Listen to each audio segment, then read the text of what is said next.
The Sabbath Year. While Moses was on Mount Sinai, the Lord said to him, "Give the following instructions to the people of Israel. When you have entered the land I am giving you, the land itself must observe a Sabbath rest before the Lord every 7th year. For 6 years you may plant your fields and prune your vineyards and harvest your crops. But during the 7th year the land must have a Sabbath year of complete rest. It is the Lord's Sabbath. Do not plant your fields or prune your vineyards during that year, and don't store away the crops that grow on their own, or gather the grapes from the unpruned vines. The land must have a year of complete rest, but you may eat whatever the land produces on its own during the Sabbath. This applies to you, your male and female servants, your hired workers, and the temporary residents who live with you. Your livestock and the wild animals in your land will also be allowed to eat what the land produces." The Year of Jubilee. In addition, you must count off 7 Sabbath years, 7 sets of 7 years, adding up to 49 years in all. Then, on the Day of Atonement in the 50th year, blow the ram's horn loud and long throughout the land. Set this year apart as holy, a time to proclaim freedom throughout the land for all who live there. It will be a Jubilee year for you, when each of you may return to the land that belonged to your ancestors and return to your own clan. This 50th year will be a Jubilee for you. During that year you must not plant your fields or store away any of the crops that grow on their own, and don't gather the grapes from your unpruned vines. It will be a Jubilee year for you, and you must keep it holy. But you may eat whatever the land produces on its own. In the year of Jubilee, each of you may return to the land that belonged to your ancestors. When you make an agreement with your neighbor to buy or sell property, you must not take advantage of each other. When you buy land from your neighbor, the price you pay must be based on the number of years since the last Jubilee. The seller must set the price by taking into account the number of years remaining until the next year of Jubilee. The more years until the next Jubilee, the higher the price. The fewer the years, the lower the price. After all, the person selling the land is actually selling you a certain number of harvests. Show your fear of God by not taking advantage of each other. I am the Lord your God. If you want to live securely in the land, follow my decrees and obey my regulations.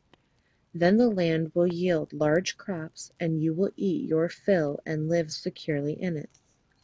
But you might ask, what will we eat during the 7th year, since we are not allowed to plant or harvest crops that year?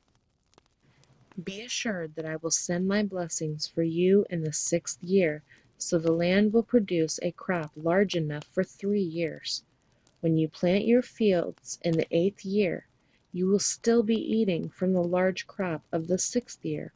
In fact, you will still be eating from that large crop when the new crop is harvested in the 9th year. Redemption of property. The land must never be sold on a permanent basis, for the land belongs to me. You are only foreigners and tenant farmers working for me. With every purchase of land, you must grant the seller the right to buy it back. If one of your fellow Israelites falls into poverty and is forced to sell some family land, then a close relative should buy it back for him. If there is no close relative to buy the land, but the person who sold it gets enough money to buy it back, he then has the right to redeem it from the one who bought it. The price of the land will be discounted according to the number of years until the next year of Jubilee. In this way, the original owner can then return to the land. But if the original owner cannot afford to buy back the land, it will remain with the new owner until the next year of Jubilee. In the Jubilee year, the land must be returned to the original owners so that they can return to their family land. Anyone who sells a house inside a walled town has the right to buy it back for a full year after its sale.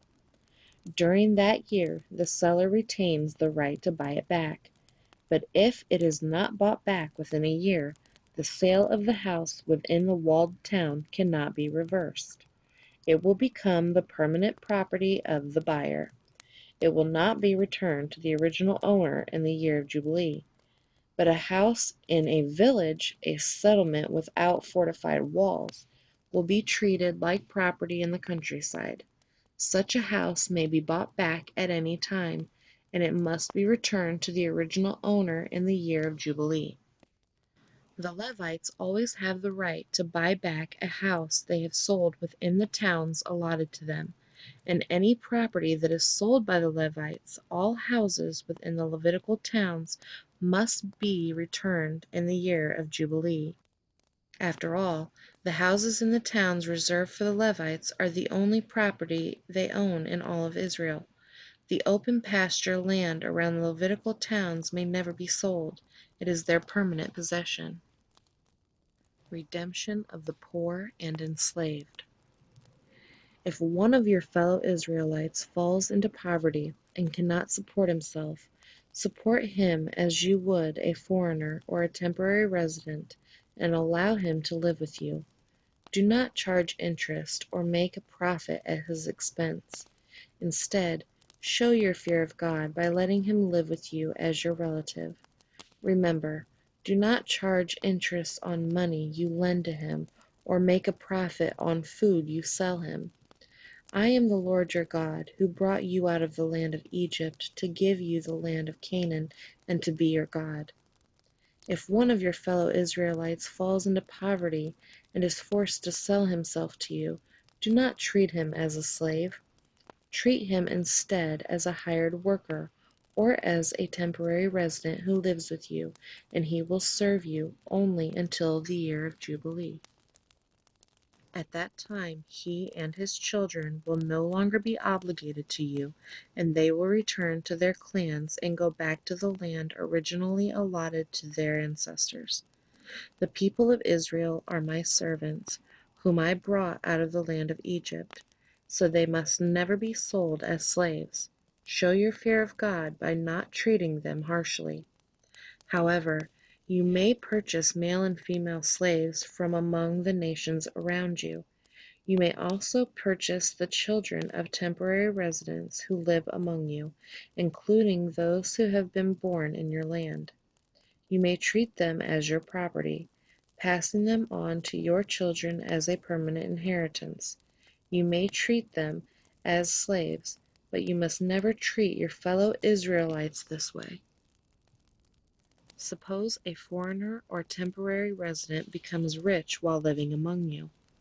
If any of your fellow Israelites fall into poverty and are forced to sell themselves to such a foreigner or to a member of his family, they still retain the right to be bought back, even after they have been purchased. They may be bought back by a brother, an uncle, or a cousin. In fact, anyone from the extended family may buy them back. They may also redeem themselves if they have prospered. They will negotiate the price of their freedom with the person who bought them. The price will be based on the number of years from the time they were sold until the next year of Jubilee, whatever it would cost to hire a worker for that period of time. If many years still remain until the Jubilee, they will repay the proper proportion of what they received when they sold themselves. If only a few years remain until the year of Jubilee, they will repay a small amount for their redemption. The foreigner must treat them as workers hired on a yearly basis. You must not allow a foreigner to treat any of your fellow Israelites harshly. If any Israelites have not been bought back by the time the year of Jubilee arrives, they and their children must be set free at that time.